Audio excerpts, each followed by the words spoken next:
పాడేరులోని మోదుకొండమ్మను దర్శించుకుని అమ్మవారికి అరకు ఎంపీ అభ్యర్థి కొత్తపల్లి గీత ప్రత్యేక పూజలు నిర్వహించారు. ఈ నెల 22న సోమవారం కొత్తపల్లి గీత నామినేషన్ వేయనున్నారు.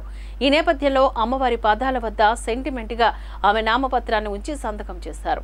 ఈ సందర్భంగా ఆమె మీడియాతో మాట్లాడుతూ ఈ 5 ఏళ్లలో గిరిజనులు అన్ని విధాలా నష్టపోయారని, మౌలిక సదుపాయాన్ని ప్రభుత్వం అందించలేకపోయిందని, వైసీపీ ప్రభుత్వంలో సీఎం జగన్ హయాంలో ప్రజలు అనేక ఇబ్బందులు ఎదుర్కోవాల్సి వచ్చిందని ఆరోపించారు.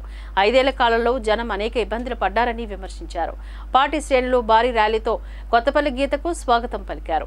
10 తలాల రావణాసుడిని అంతం చేయడమే మనందరి కర్తవ్యమని జగన్ ఉద్దేశించి ఆమె మాట్లాడారు.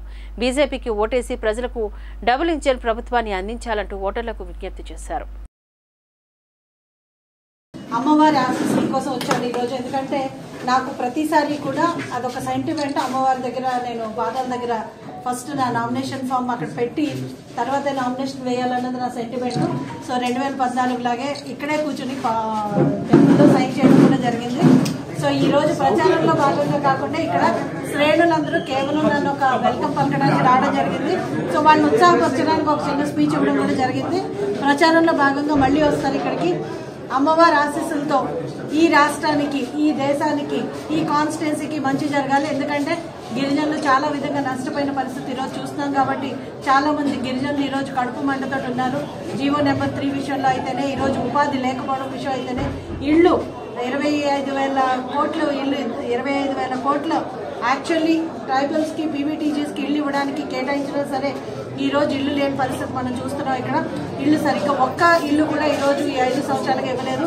At the same time Paderu నియోజకవర్గానికి సంబంధించి, లేకపోతే మా పార్లమెంట్ కి సంబంధించి అభివృద్ధి చెప్పాలంటే నరేంద్ర మోదీ గారి గవర్నమెంట్ లో ఈ రోజు మనం చూసాము. 650 పడకల హాస్పిటల్ నిర్మించుకుంటాము. అలాగే హైవే ఉంది. హైవే గ్రీన్ఫీల్డ్ హైవే నేనుండగానే అది అప్రూవల్ అవ్వడం జరిగింది.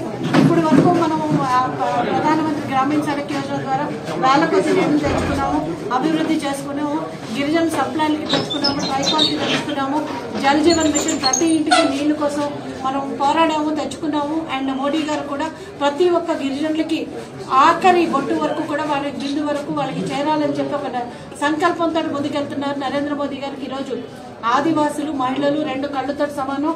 ఆయన ఎంతో కూడా ప్రామినెన్స్ ఇస్తారు. కాబట్టి ఈ రోజు అరకు పార్లమెంట్ నుంచి మనం ఈ సీటు గెలిచి బీజేపీకి బహుమతిగా నరేంద్ర మోదీ గారికి బహుమతి ఇస్తే ప్రతి ఒక్కరి జీవితంలో వెలుగు నింపుతారని చెప్పి ఆశిస్తున్నాము.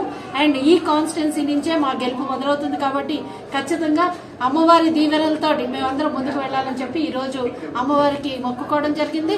ఈ రోజు ప్రతి ఒక్కరికి కూడా ఈ రోజు చాలా అంటే ఎండాకాలం చాలా ఇబ్బందులు పడుతున్నారు శ్రేణులు. కానీ ఈ రోజు భగవంతుడు కూడా మాకు చల్లగా చూడడం వల్ల కొంచెం మబ్బుగా ఉండి చక్కటి వాతావరణంలో ఈ రోజు ర్యాలీ చేసుకున్నాము. అందరికీ పేరు పేరు చొప్పున ఇక్కడ ఈ ర్యాలీలో పాల్గొన్న వారికి, నాకు ఆహ్వానం పలికిన వారికి అందరికీ కూడా ప్రత్యేకంగా ఇక్కడ ఆతిథ్యం ఇచ్చి జనసేన ఇన్ఛార్జ్ గా, అరకు పార్లమెంట్ ఇన్ఛార్జ్ గా ఉన్న గంగులయ్య గారికి, అలాగే మా అరకు ఎమ్మెల్యే అభ్యర్థిగా ఉన్న పాంగి రాజారావు గారికి కూడా, కృష్ణారావు గారికి, బుర్ర నాగరాజు గారికి అందరికీ కూడా నేను హృదయపూర్వక ధన్యవాదాలు తెలియజేస్తున్నాను. ఎందుకంటే చాలా తక్కువ టైంలో నేను నోటీస్ ఇవ్వడం జరిగింది. నేను సాయంకాలం చెప్పాను, ఇవాళకి వాళ్ళంతా ఆర్గనైజ్ చేసుకున్నారు. చాలా గ్రాండ్ వెల్కమ్ పలికారు. అందరికీ మరొకసారి మీడియా సోదరులందరికీ నా ప్రోగ్రామ్ అంతా కవర్ చేసినందుకు, అలాగే ప్రతిసారి వెన్నుండి ఇక్కడ ఉన్న సమస్యలన్నీ నా దృష్టి తీసుకొచ్చి ఎట్లా అయితే పరిష్కార దిశగా కృషి చేశామో ఇంతకుముందు, అలాగే మీ యొక్క సహాయ సహకారం నాకు అందిస్తారని చెప్పి మీ అందరినీ నేను కోరుకుంటూ మరొకసారి మీ అందరికీ హృదయపూర్వక ధన్యవాదాలు.